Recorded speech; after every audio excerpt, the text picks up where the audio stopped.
Hello and good evening, everyone. I'm Kevin Lavelle. I'm the board president of Pittsburgh Arts and Lectures, and on behalf of Pittsburgh Arts and Lectures and our Made Local program partner, the Carnegie Library of Pittsburgh, I welcome you all to this evening's lecture. Thank you for joining us for this Made Local series to celebrate the Pittsburgh launch of Embodied Injustice, Race, Disability, and Health by Mary Crossley. Tonight's program is being live streamed and, with Mary's permission, will be available for viewing on our YouTube channel. Thank you to our event co-sponsor and co-presenter, the FISA Foundation, our event sponsor, the David C. Frederick Honors College, and our promotional sponsor, Pitt Law. And our good friends from White Whale Bookstore, before and after the lecture, are here with signed copies of Embodied Injustice, and Mary will personalize your books after the program here on this corner of the stage where the signing line will start.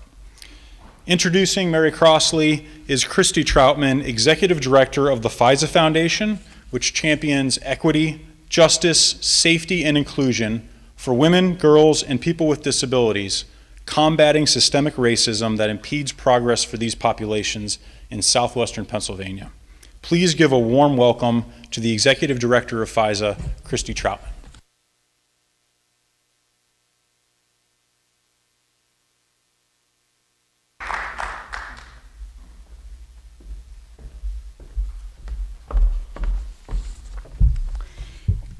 Good evening. As Kevin said, my name is Christy Troutman. I'm a short white woman. I have short, rapidly graying hair, and I'm wearing my reading glasses tonight. I have a tan cardigan, black slacks, and a flowered shirt. We usually start with visual descriptions as an access point for people who can't see or don't have access to visual in the moment. So I am Executive Director of FISA Foundation, and we have been working on addressing access to health care and dental care for disabled people for 20 years. In that capacity, I've become a fan and a follower of Mary Crossley's work exposing the profound barriers that prevent disabled people, particularly disabled people of color, from receiving good, respectful, patient-centered health care. It is such an honor to introduce her to you tonight. Mary Crossley is the author of the 2022 book, Embodied Injustice, Race, Disability, and Health, the latest publication in a long career of scholarship in disability and health law. Professor Crossley is a John E. Murray Faculty Scholar and Director of the Health Law Program at Pitt Law. She has written broadly on issues of inequality in healthcare financing and delivery, and has published articles in numerous esteemed law journals, including those associated with Columbia, Notre Dame, Yale, and the Michigan Journal of Race and Law. In addition to extensive scholarly publications, Mary developed a seminar on health justice and has taught courses in health law and policy, bioethics and law, healthcare compliance, family law, and torts. She is an elected member of the American Law Institute and an appointed member of the Pennsylvania State Advisory Committee to the U.S. Commission on Civil Rights. She serves as a member of the board of Access Lex Institute and for the American Occupational Therapy Association. Crossley served as dean at the University of Pittsburgh School of Law from 2005 to 2012, focusing her leadership on initiatives related to curricular reform, innovation programming, and promoting diversity. In 2013, she was selected as a Robert Wood Johnson Foundation Public Health Law Scholar in Residence. And the following year, she served as faculty mentor for the Robert Wood Johnson Foundation's Future of Public Health Law Education Faculty Fellowship Program.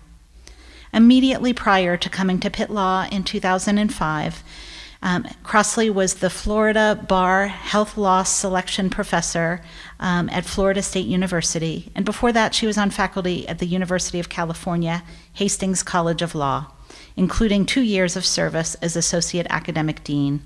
Before beginning to teach, she practiced corporate and health law in San Francisco and New Haven and clerked for Judge Harry Welford on the Sixth Circuit Court of Appeals. I present to you my esteemed friend and colleague, Mary Crossley. Mary?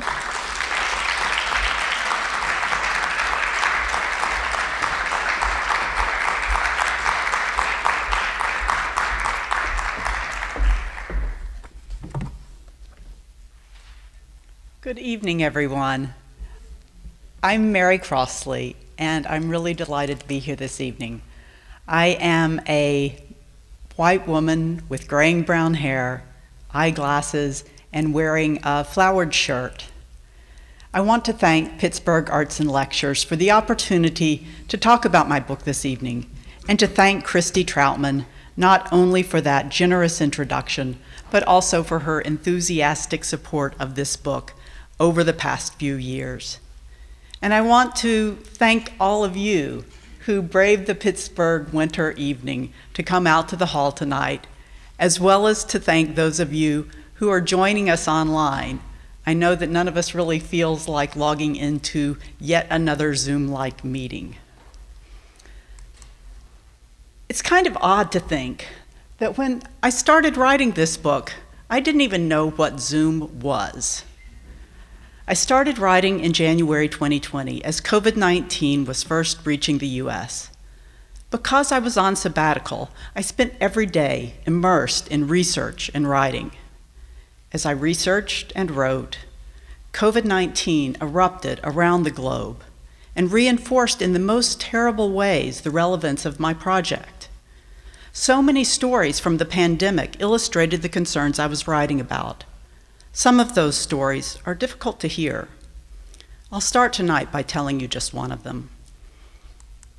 That's the story of Michael Hickson, who died on June 11, 2020, from complications of COVID-19. Michael Hickson was a 46-year-old black man, the father of 5. He had had a career as an auto insurance claims estimator until it was cut short when he suffered sudden cardiac arrest at just the age of 43 years old.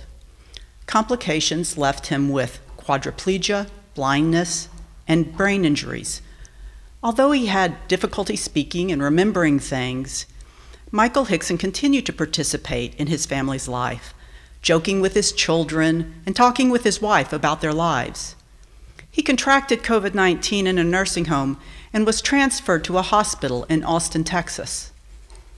As with many people hospitalized with COVID-19, the course of Michael Hickson's illness was difficult. He developed pneumonia, a urinary tract infection, and sepsis. After he'd been in the hospital for just 3 days, his medical team communicated with his family that, in the physician's opinion, continuing to treat Michael would be futile, that further treatment offered no chance of improvement, and that he should begin receiving hospice care. His sister, a physician living in Washington, D.C., agreed with the medical team's proposed shift in approach. But Melissa Hickson, Michael's wife of 18 years, rejected the suggestion that it was time to throw in the towel on her husband's life. She agreed that he should not be intubated, but believed that he had a chance to live if less invasive treatment for COVID-19 was continued.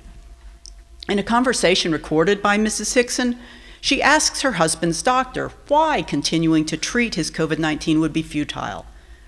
The doctor responded, quote, "'Cause as of right now, his quality of life, he doesn't have much of one." Mrs. Hickson asked, "What do you mean?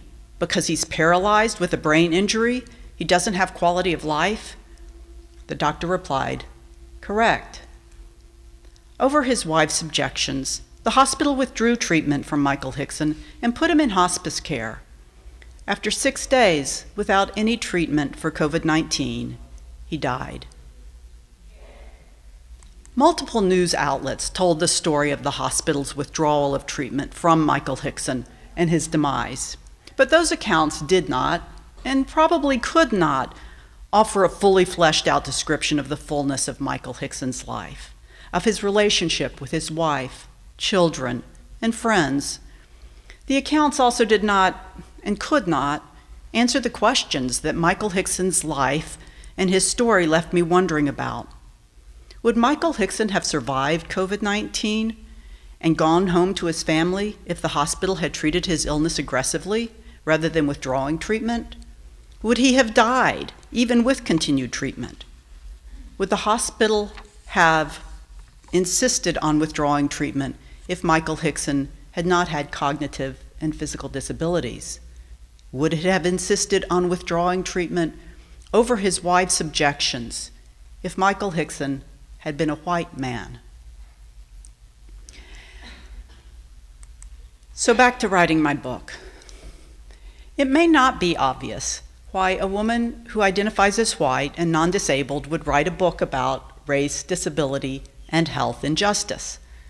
I cannot speak with the authority of lived experience on these matters, but I've tried to be a student of those who can, as well as of the scholars who have done important work in these fields.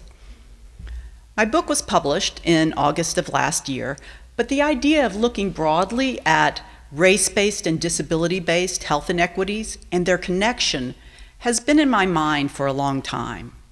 I became a law professor the year after the Americans with Disabilities Act was enacted, and most of my earlier research explored how disability discrimination law might apply in various healthcare and health policy settings. While I was doing this work, I increasingly learned how disability inequities are just one strand in a much larger fabric of disparities and inequities experienced by Black and brown communities and other groups that our society has marginalized. And as I studied the health-related injustices experienced by Black people in particular, I discerned what seemed to be parallels or similarities to the health-related inequities experienced by disabled people. A core similarity was that at the root of both were deeply ingrained and erroneous assumptions about bodily difference and inferiority. So that's what my title, Embodied Injustice, tries to express. That health-related injustices endured by Black and disabled people flow in part from unfounded beliefs that there is something about the bodies and minds of disabled people and Black people that is intrinsically different and somehow inferior as compared to the white, abled bodies that the medical profession, the healthcare system, and society more broadly have established as norms. As I studied more, I realized that it's also critically important to consider how the experiences and identities of being Black and being disabled intersect in the lives of people who are both Black and disabled. What I do in the book is to describe several different areas where I found similarities between the health-related inequities experienced by Black people and disabled people. From there, I go on to consider the importance of paying attention to how Blackness and disability coincide or intersect in many people's lives. My goal was to help strengthen the foundation for collaborative advocacy addressing health disparities based on race and disability. So this evening, I'm going to share with you one similarity that the book examines, talk a little bit about the concepts of racism and ableism, and then talk about the importance of considering Blackness and disability intersectionally. A widely shared mistrust of the medical profession and healthcare system is the parallel that I'm going to talk about. This is a big topic, but I can give you some highlights this evening. The starting point is that trust matters to medical outcomes. Distrust of the medical system can affect a person's decisions concerning whether to seek medical care, how openly to share concerns, and how closely to follow a provider's advice. The recognition that low levels of trust can thus contribute to poor outcomes have led to various initiatives over the past years to increase the trust that Black people or those from other marginalized communities have in medicine. These initiatives approached patients' low trust levels almost as if they were a vitamin deficiency that needed to be corrected.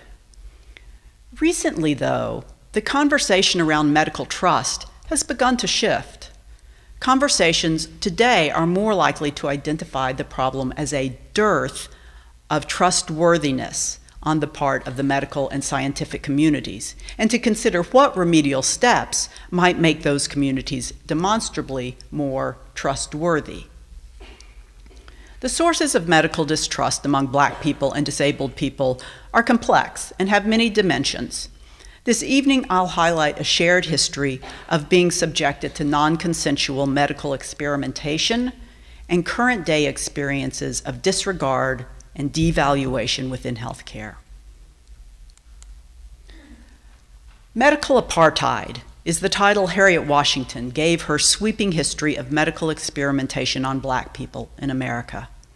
The book reveals long-standing and pervasive willingness among scientists, doctors, and the government to exploit Black bodies as to further white goals that included a tangled mix of medical knowledge, power, and profit.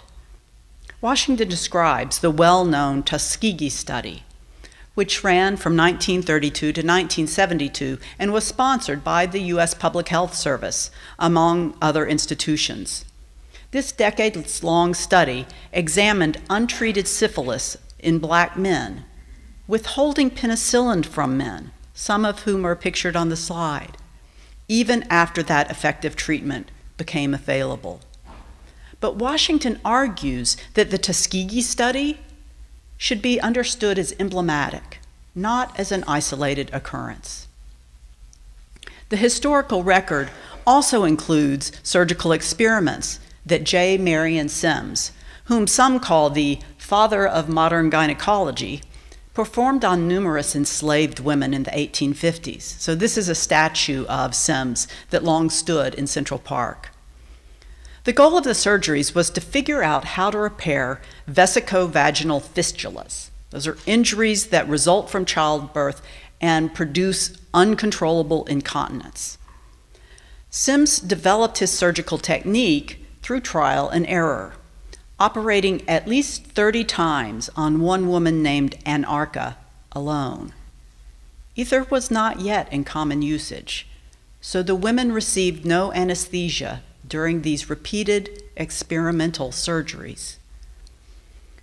Recent debates about the ethics of Sims surgeries have a kind of Rorschach test quality to them. Apologists portray Sims as a product of his time and laud how knowledge that he developed ultimately helped women with the condition. Critics denounce Sims for personally profiting from the pain he caused enslaved women who were entirely unable to withhold their consent or seek medical care. And this is a picture of protesters at the statue of Sims in Central Park. And those protests eventually led to the removal of his statue from Central Park. However you look at it, Sims' career exemplifies a broader pattern of white men, and doctors in particular, assuming control over Black women's bodies for their own purposes. So I'd like to close this story by sharing a photo of a monument to the enslaved women on whom Sims experimented. It was erected in Montgomery, Alabama in 2020 and is named the Mothers of Gynecology. Black people have also long undergone more mundane devaluation and discrimination in medical settings. Decades after the civil rights laws ended legal segregation in healthcare facilities, many Black Americans still receive healthcare in facilities that continue to be de facto segregated. Black people today regularly experience that they are treated differently from white people by healthcare professionals. In a 2020 survey, 7 in 10 Black Americans said that the healthcare system treats patients unfairly based on their race or ethnicity, either very or somewhat often. 1 in 5 Black adults reported experiencing racial discrimination when getting healthcare for themselves or a family member just in the past year. In short, contemporary experience layers on to histories of exploitation and devaluation to give Black Americans good reason to be suspicious of doctors in the healthcare system. Research documenting that better health outcomes result when Black patients are treated by Black doctors gives credence to such suspicions. A stunning example can be seen in a 2020 study finding that the mortality rate for Black babies was cut in half when Black doctors cared for those infants. And that's an effect that showed up even more strongly in complicated cases. Like Black people, people with disabilities have a history of being subjected involuntarily to medical research. In many cases, the research occurred in state-run institutions where disabled people had no power to refuse to participate and where degradation and mistreatment of residents were endemic. The 1972 expose of horrific conditions at Willowbrook State School for children with intellectual disabilities is probably the best known example. Beyond its squalor, though, Willowbrook was also the site of experiments that Dr. Saul Krugman performed on disabled children. In the name of searching for a vaccine or a cure for hepatitis, Krugman extracted hepatitis virus from the feces of 6 infected Willowbrook residents and used it to infect other children living at Willowbrook by putting the virus in their food. Krugman, like Sims, has his defenders.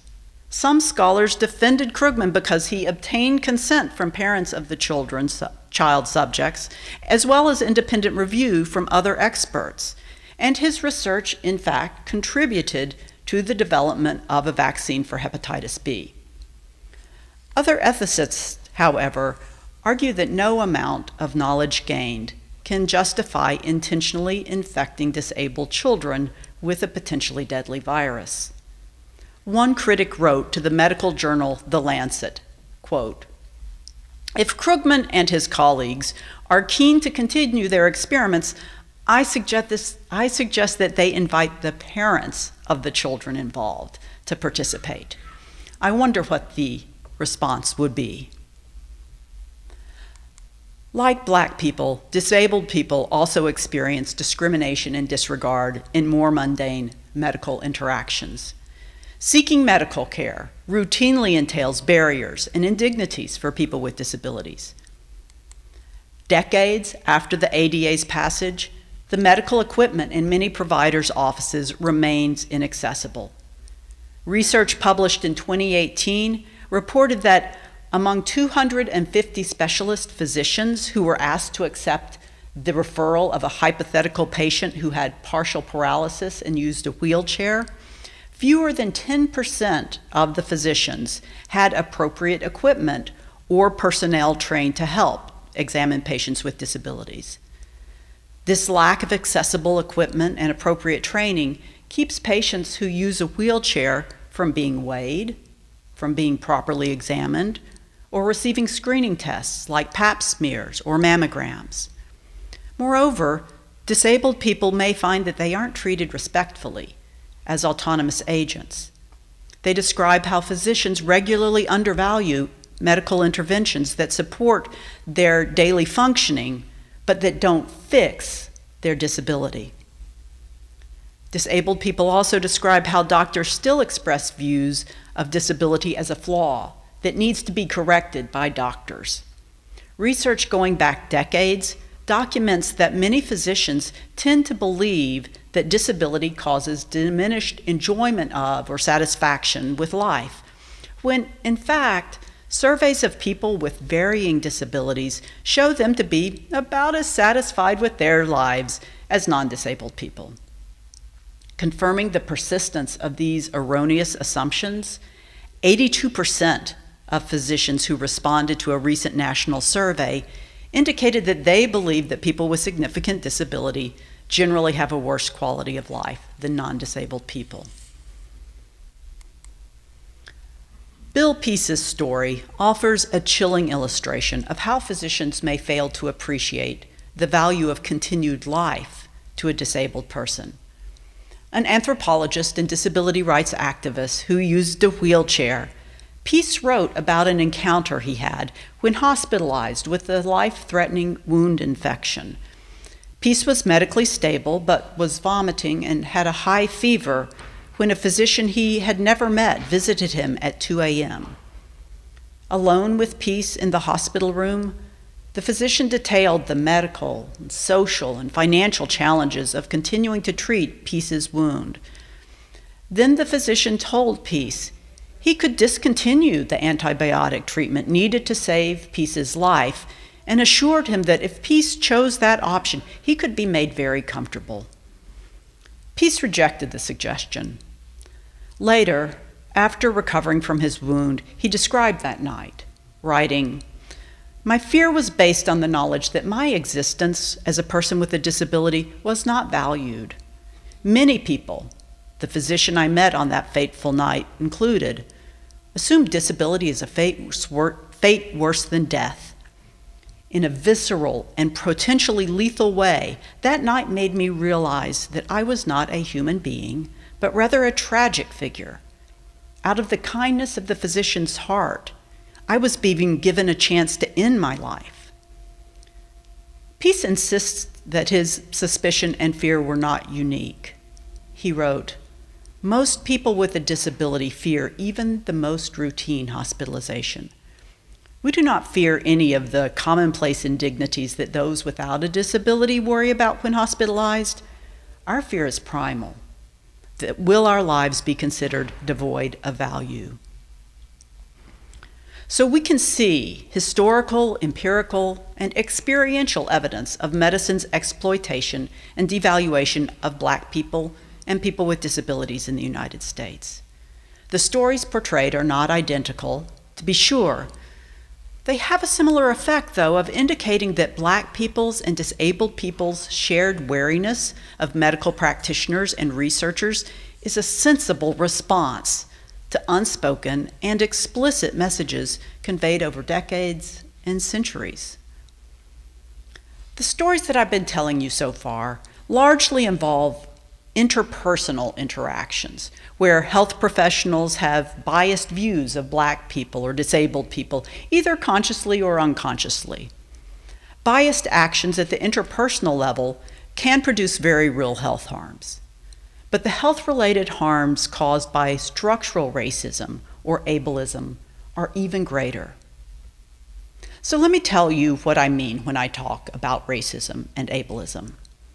In basic terms, we can define racism as the assignment of people of color to inferior status and treatment based on unfounded beliefs about their innate inferiority, along with the unjust treatment of people of color, whether it's intended or not.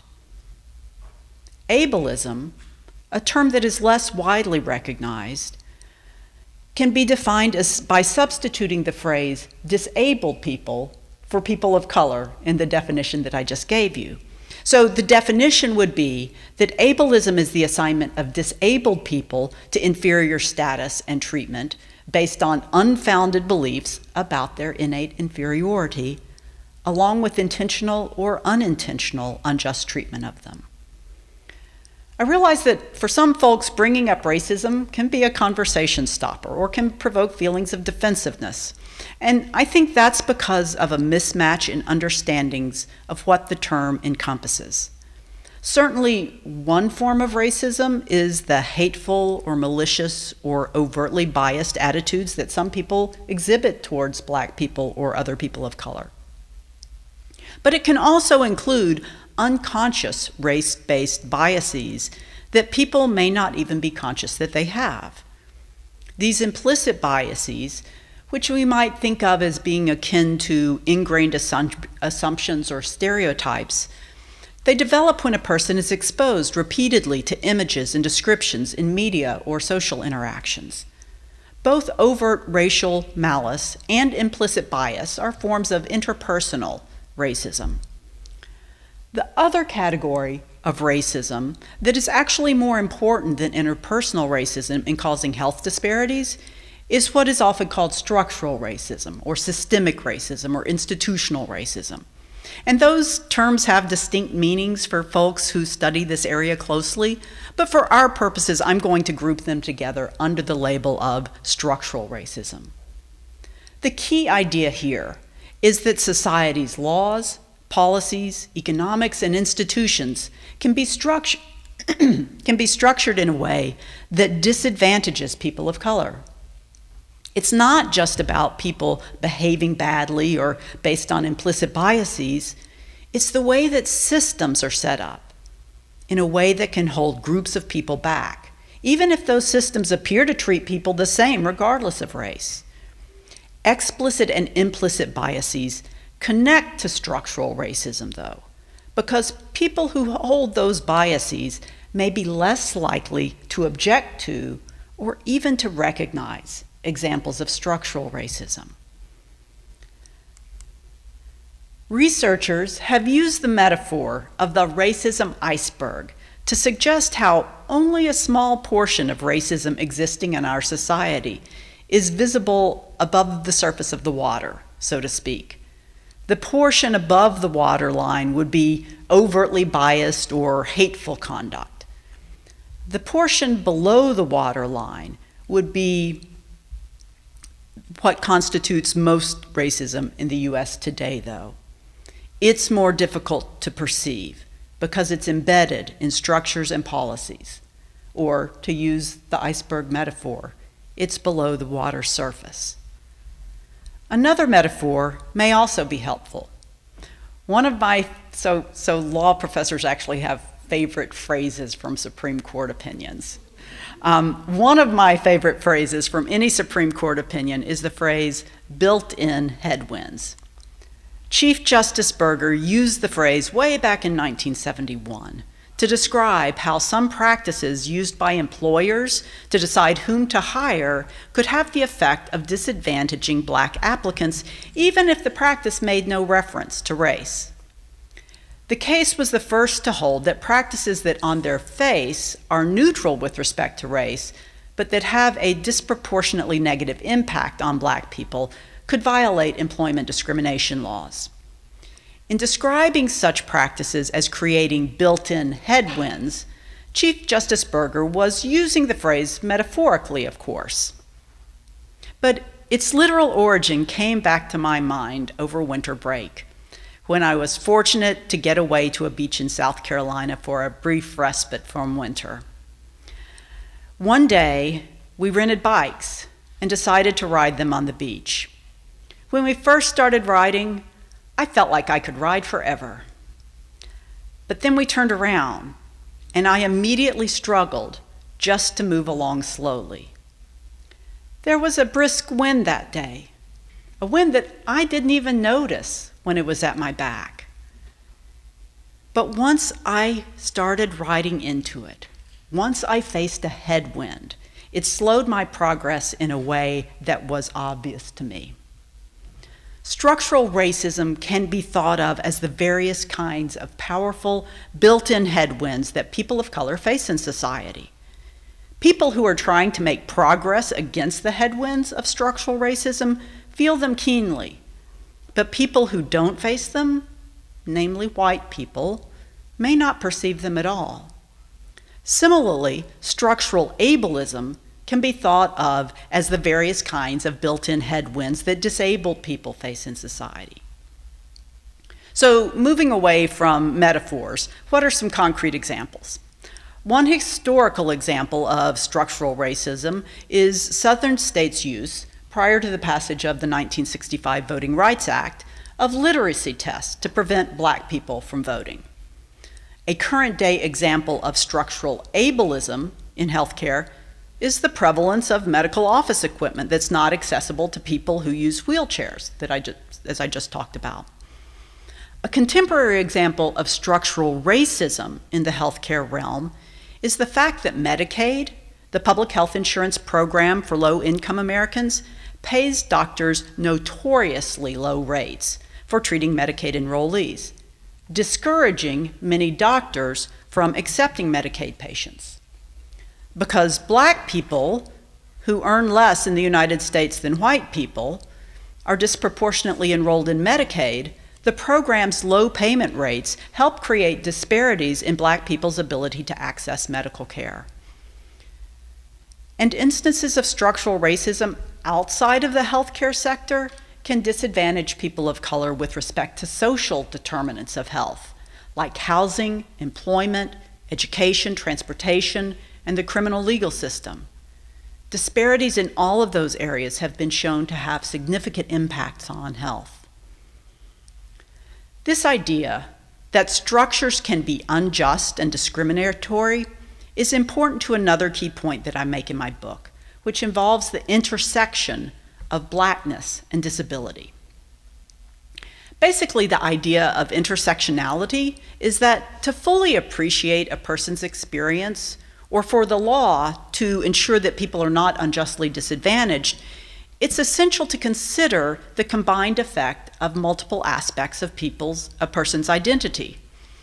When legal scholar Kimberly Crenshaw first developed the concept back in the late 1980s, she was focused on how Black women experienced workplace discrimination and how those experiences were different from the experiences of Black men or white women, and how that prevented Black women from winning employment discrimination lawsuits. Since then, intersectional analyses have expanded beyond race and gender to encompass other dimensions of people's identity, like sexual orientation or class.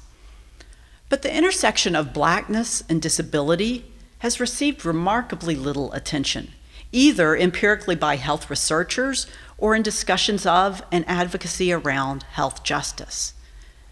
Research examining health outcomes and health-related experiences of people who are both Black and disabled has been especially limited.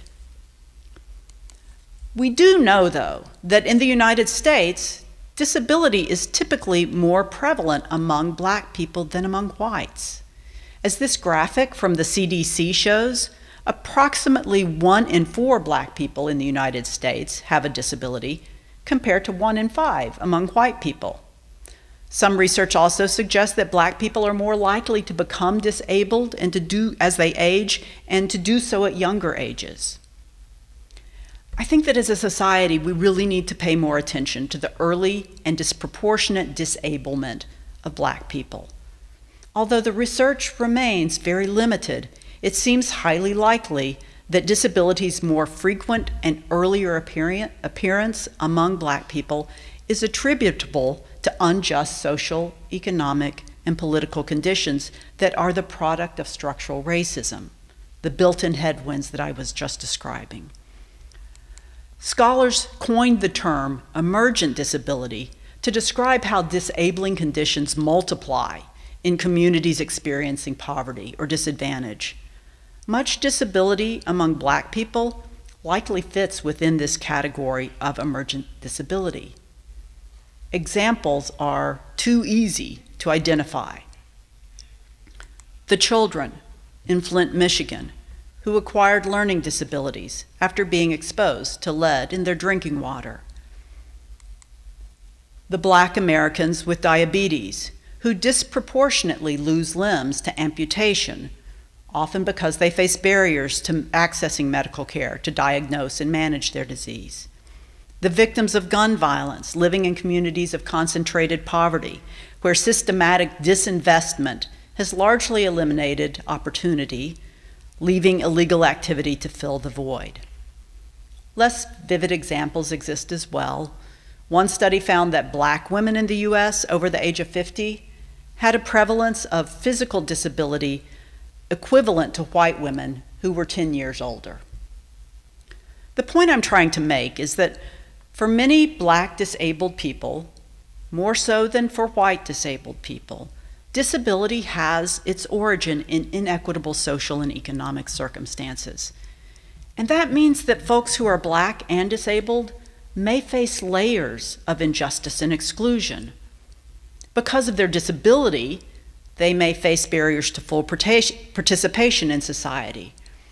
But in many cases, having a disability may be chalked up to racial injustices that persist in the US. In those cases, the wins of the disability rights movement aren't enough. Think again about the child in Flint who has been left intellectually disabled by lead poisoning. Good special education services are vitally important to that child, but they're not enough to feel like justice has been satisfied. Or the middle-aged Black man who lost a foot to amputation because he had trouble getting in to see a doctor and his diabetes were not properly managed. Having an accessible medical examination table will be valuable when he gets in to see the doctor again, but it's not enough. When a person's impairment results from unjust social structures, the accommodations and policy adaptations historically sought by the disability rights movement while valuable, are not adequate to redress the injustice experienced. Let me try to wrap up by talking about how I hope the book might contribute to fostering greater solidarity between advocates for racial justice and advocates for disability justice. In the book, I shine a light on similarities in health inequities endured by disabled people and Black people, and underscore the unjustly high prevalence of disability among Black people. In doing so, I aim to contribute kind of metaphorical stones for constructing a foundation for increased cross-movement collective action. In other words, more and stronger partnerships between Black people and disabled people engaging in advocacy and activism for health justice. The book suggests several specific health-related policy targets for collective action where those groups' interests seem to me to be aligned, and I'd be happy to talk about those some in the Q&A if people are interested.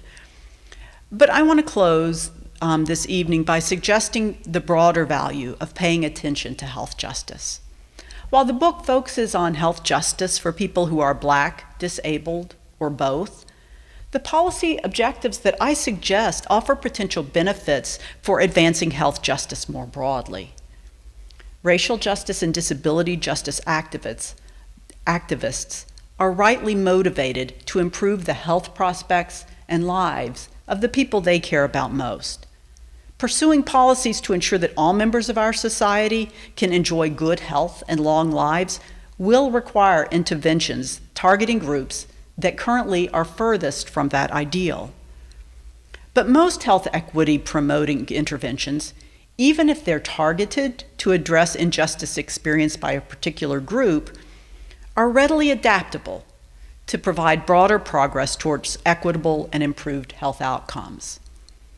One thing we've learned from the successes of the disability rights movement is that many modifications called for by the Americans with Disabilities Act don't benefit only disabled people.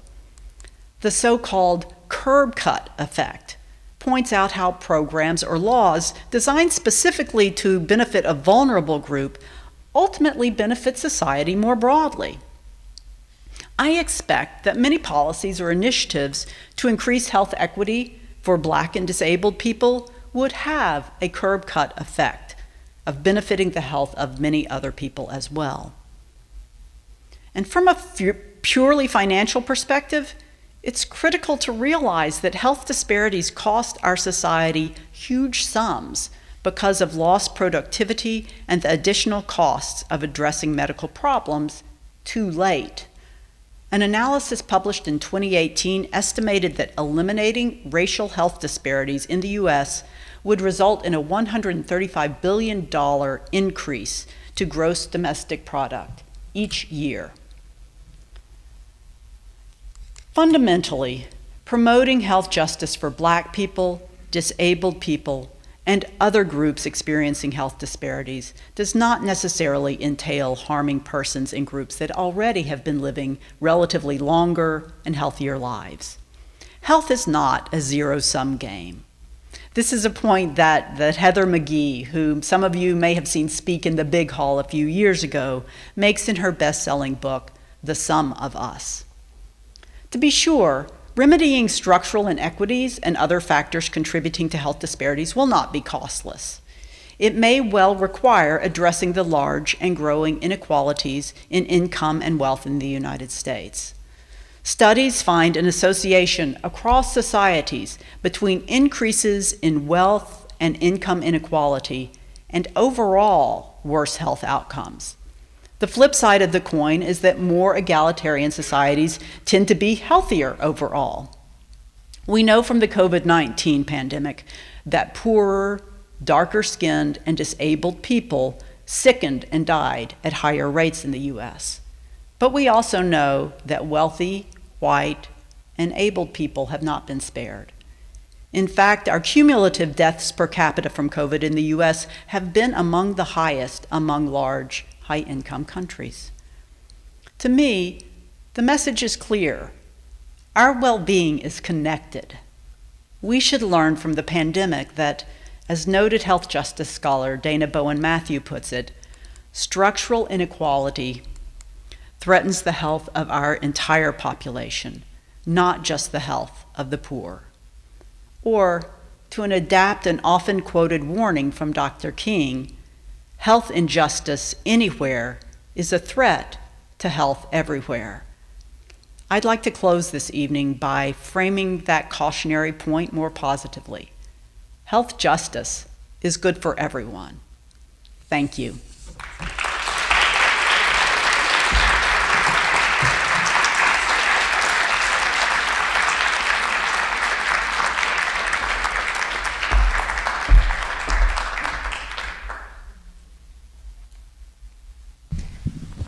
Thank you so much, Mary. That was really terrific. Your book is so rich and so filled with thought-provoking stories and research. I really appreciate you sharing a bit of it with us tonight. Thanks. In particular, I think your truth-telling as women with some privilege, it is an important obligation, I think, that we have to name things out loud, like the tailwinds or the headwinds. Is that what you called it? The headwinds, that's right. Yeah, the built-in headwinds. Saying it out loud and validating what people of color, disabled people have been saying for a long time about the routine disregard for their health and well-being, and to the levels of brutality, really, in our health system. So thank you for that. Thank you. With the book and in your remarks tonight, you really speak a great deal, starting with your opening story about Michael Hickson, about implicit bias, and how implicit bias on the part of physicians and other healthcare professionals continues to exist in a regular, almost everyday way in our community. You gave examples about the persistent myth that people with disabilities have a lower quality of life. People of color don't feel pain in the same way. And you go on to really trace the connections between health disparities that result in really disparate treatment. Can you talk a little bit more about the connections between implicit bias and health impacts? Yeah, so I think that it plays a really important role, in large part because, I think by and large the vast majority of medical professionals want to do the right thing, believe they are doing the right thing. And the challenge with implicit bias is that in many instances, they may not be aware that they hold them. And I think that there are tools that exist now for identifying implicit bias in yourself, learning whether you harbor them, and then being able to figure out what you might do in response. And I think that's an important step that needs to occur in medical education and in medical practice. But I also, I don't want to let medicine off the hook too easily, because in addition to those kind of implicit biases, there are also a lot of stereotypes that are, I think, more consciously perpetuated without thinking about their impact. You mentioned, for example, the myth or stereotype that Black people feel pain less keenly. And it's remarkable to me that in research that was published within the past 10 years, a substantial minority of medical students and residents at a prestigious medical school reported believing that myth.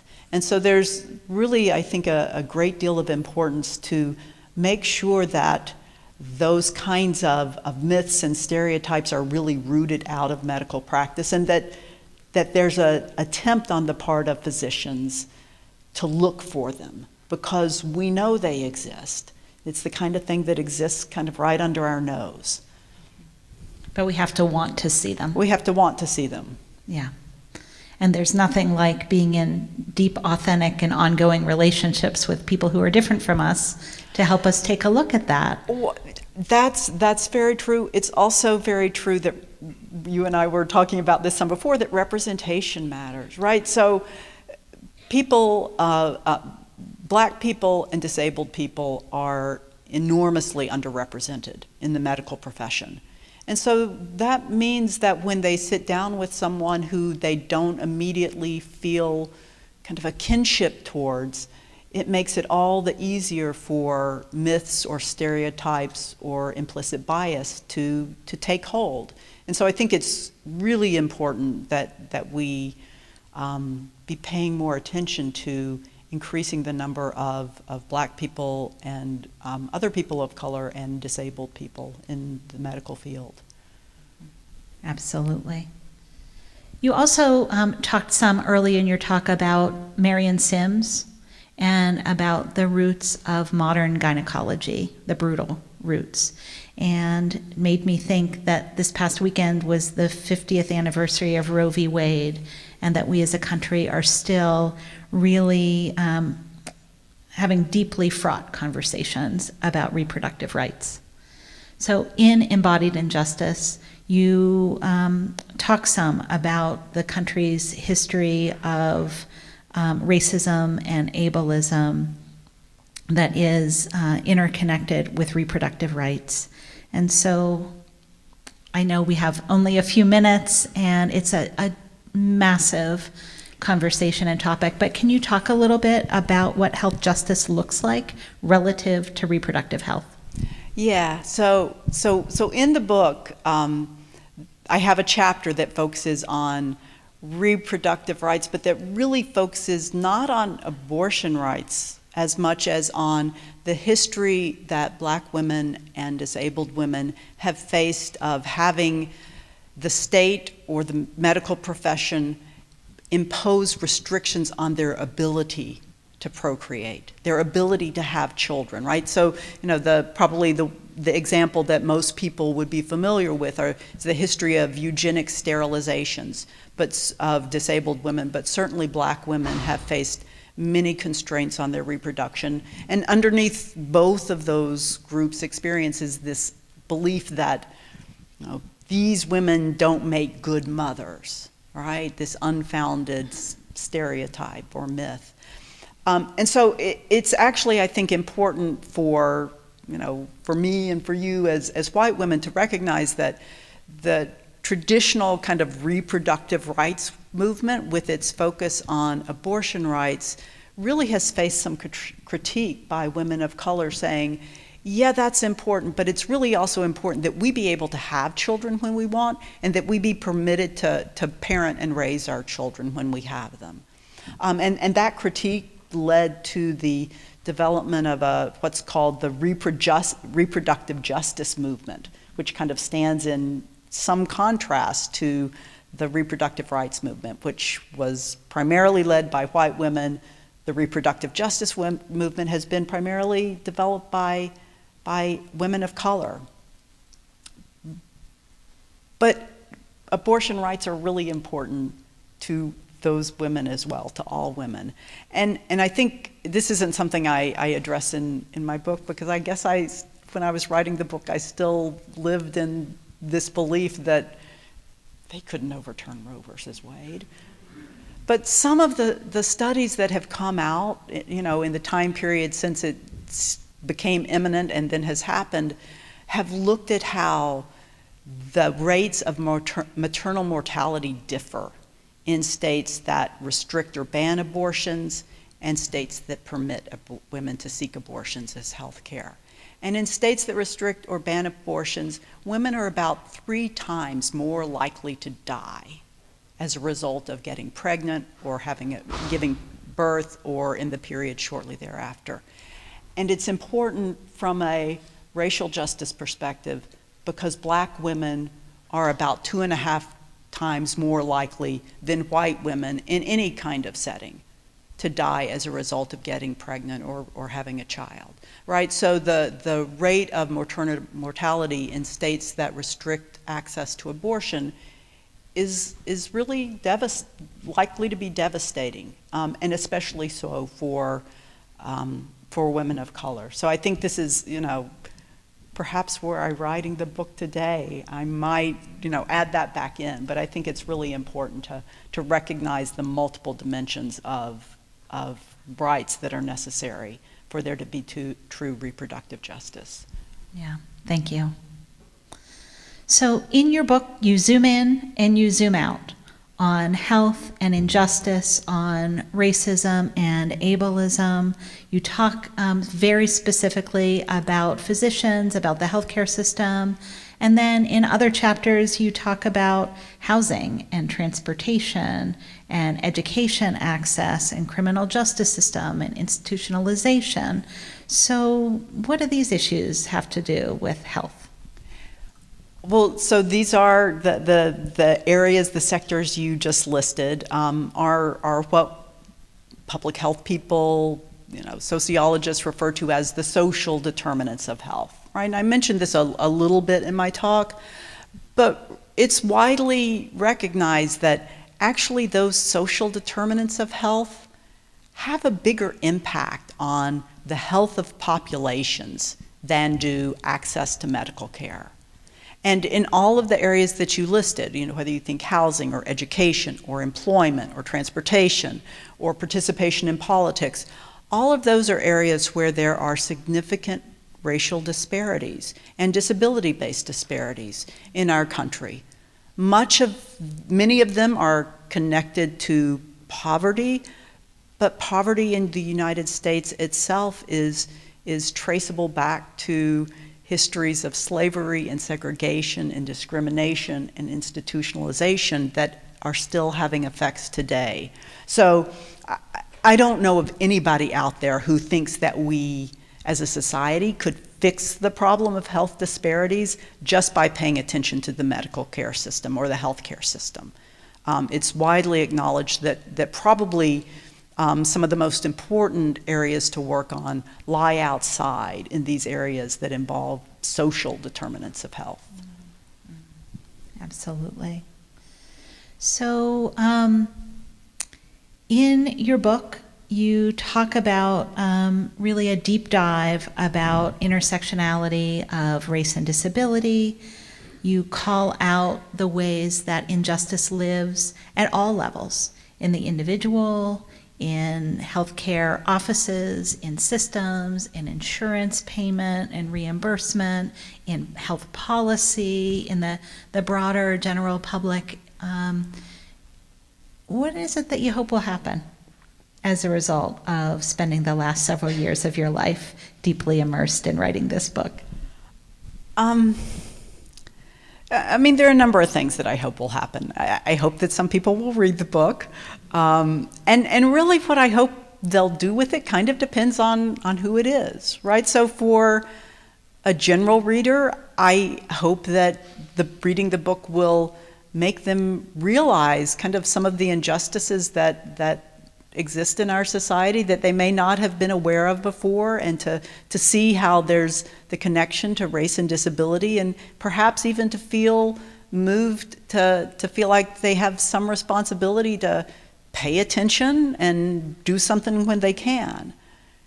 For people who are in the medical profession or the healthcare industry, I think there's a heavier responsibility to really start paying close attention, to be willing to have the humility to say that, wow, historically we've really done some bad stuff, and even today we're doing things that produce results that we shouldn't be proud of.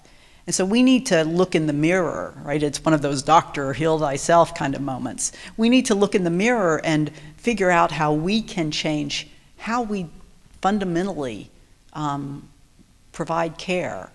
And so I hope that increasing awareness and prompting some action there. For researchers, I hope that there's a lot more research to find out about the experiences of people who are both Black and disabled, because there's a real lack of knowledge there. And then for the last thing, it would be for people who are already active in this area, who are advocates or activists in areas relating to racial justice or disability justice. I hope that the book will encourage them to see someone in the other movement as, wow, you actually could be a really good ally for me. It may not be an easy conversation. There are a lot of historical reasons why there have not been close alliances between racial justice advocates and disability justice advocates, but I think they have a lot of common ground and could really create some momentum and power by working together. So that's my idea of helping to build some foundation for those partnerships. Mm-hmm. Absolutely. I think that's a really hopeful place to end, is with our opportunity to listen better, understand more, be on the lookout, make changes, build coalitions in this kind of way. As you say, health justice is better for everyone. Yeah. Yeah. Thank you so much, Mary, for this evening, for sharing your remarks and your scholarship and your book, all of these really powerful stories. Thanks to Pittsburgh Arts and Lectures, and thanks to all of you. Can we have a good round of applause to our speaker tonight?